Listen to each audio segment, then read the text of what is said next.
গলার আওয়াজ শুনে আপনারা বুঝতে পারছেন যে আমার কণ্ঠ একেবারে বিধ্বস্ত হয়ে গেছে, তাই না?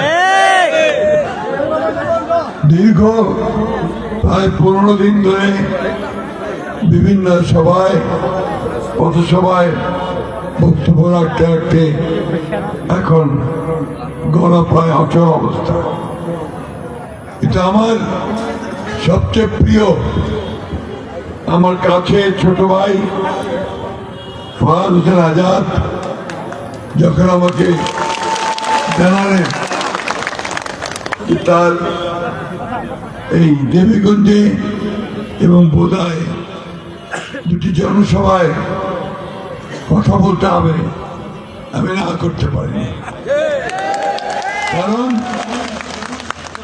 এই যুবককে আমি দেখেছি সে দেশের ভালোবাসায়, তারেক রহমানের ভালোবাসায়, আমাদের আপসীর নেত্রী বেগম খালেদা জিয়ার ভালোবাসায় কিভাবে দিনের পর দিন, রাতের পর রাত তার সন্তান, পরিবার সবকে ছেড়ে দিয়ে আপনাদের মাঝে কাজ করেছে। আমি তাকে দেখেছি যে এই দেবীগঞ্জ বোদার মানুষের জন্য দিন রাত পরিশ্রম করেছেন এবং এখানকার বিএনপিকে শুধু নয়, সমগ্র দেবীগঞ্জ এবং বোদার মানুষের কল্যাণের জন্য, তাদের উন্নয়নের জন্য তিনি কাজ করে চলেছেন। সেই কারণে এই তরুণ যুবকের জনসভায়, নির্বাচনী জনসভায় উপস্থিত হওয়াটা আমি আমার দায়িত্ব মনে করেছি। আমি খুব বেশি কথা বলতে পারবো না, কারণ আমার কণ্ঠেও সেটাও করবে না।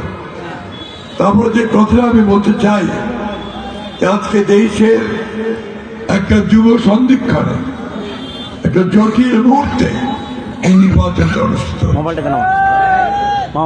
জানেন যে আমরা দীর্ঘ 15 বছর সংগ্রাম করেছি, লড়াই করেছি।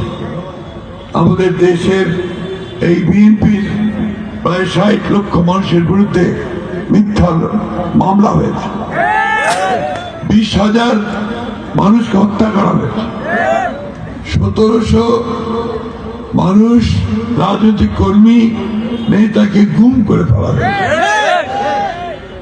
এবং 24 জুলাইয়ে প্রায় 2000 ছাত্র, যুবক, তরুণ, শ্রমিক তাদের